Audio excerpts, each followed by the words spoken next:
Pat Mikesch played hockey for the Huskies from 1992 to 96. He is 7th all-time at Michigan Tech in career scoring with 169 points and 6th in career assists with 112.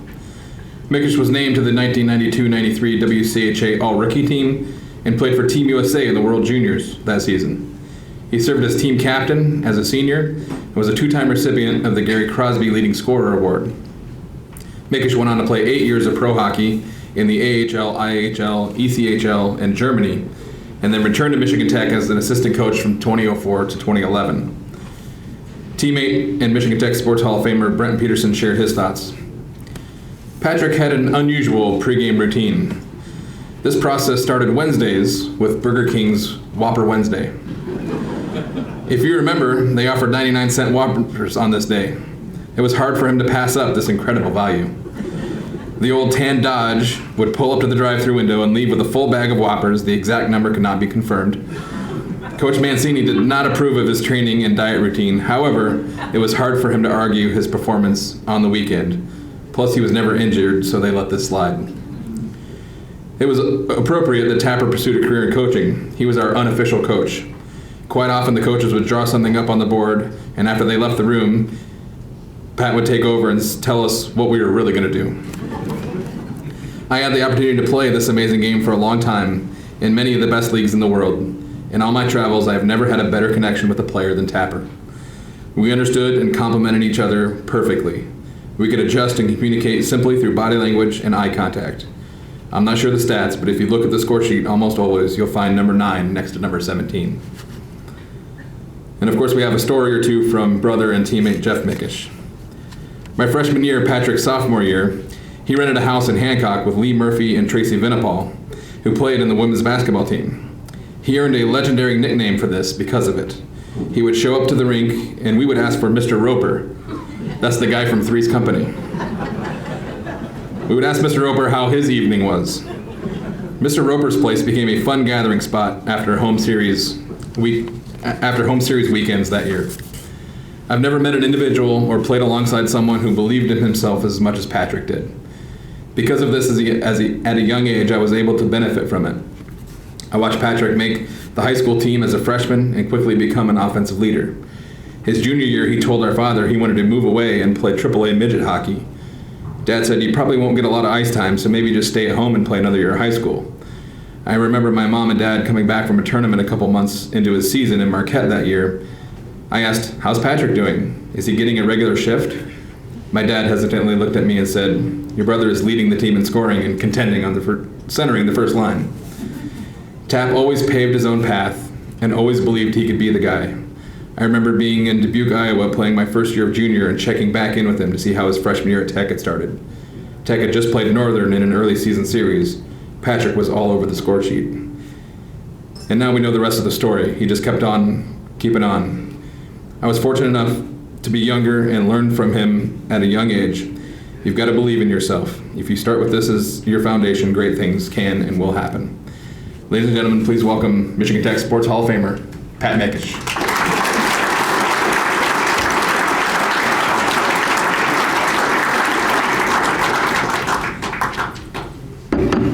First off, the meal, everything was great, but if you're gonna put 4 Yoopers up here, you better have 2 bars.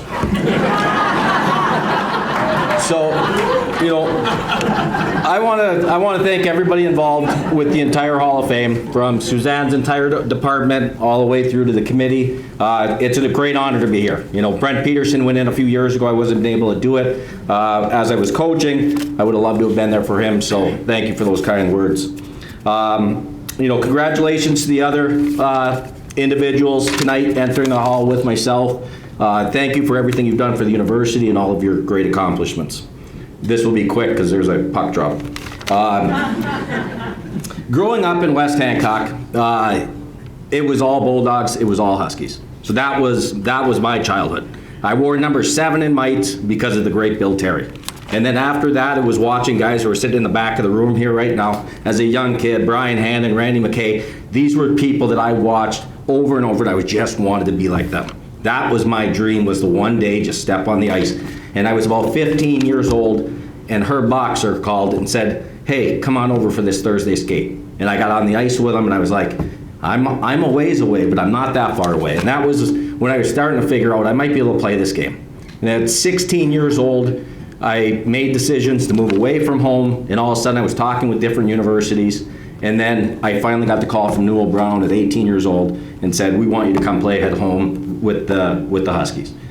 And that's when it was all over. Like I was the happiest person in the world. We still had a visit to Northern Michigan. We actually sat in Coach Rick Conley's office, and my dad says, I think he should go to Northern. And I kind of looked across at him, and he's like, well, academically, it's a better fit for you. And I was like, you know, Bob was right on with that. But you want living with those two girls, they were both in business as well.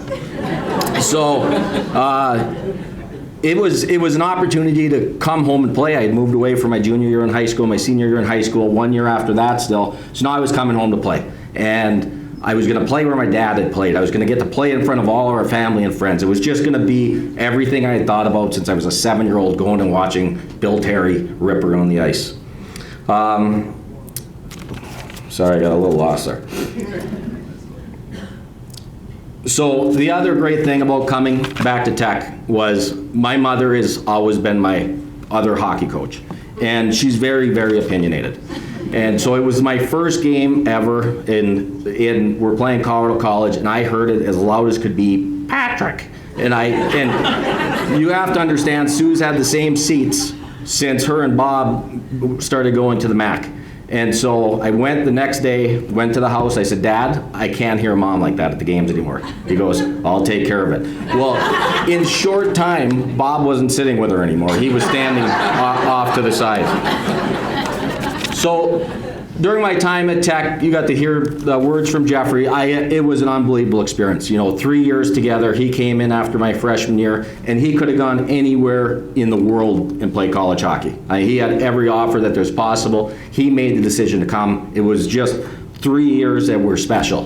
And then we have a million great teammates, but I had 2 line mates that I played just about every shift with for 3 years straight. My freshman, sophomore, and junior year, it was Randy Stevens, Brent Peterson, and Petey mentioned it. We just kind of had this chemistry. We could kind of talk quickly before a face-off. We knew what was going to happen next.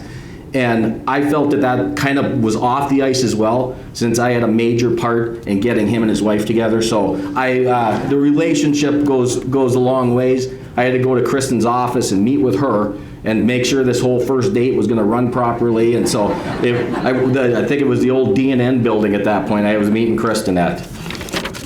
But lastly, you know, my family and friends, I mean, they're all here tonight again. I mean, it was amazing to play in front of you. Your support at that time was so important, just like it is tonight. And then I just want to thank everybody for everything that everybody does for this university. I mean, it is a special place to come home to. You know, it was 70 yesterday when I left Green Bay. I got here, it's pouring rain and 40. So it's always nice to come home and get a little reality check. But thank you, and everybody have a great evening.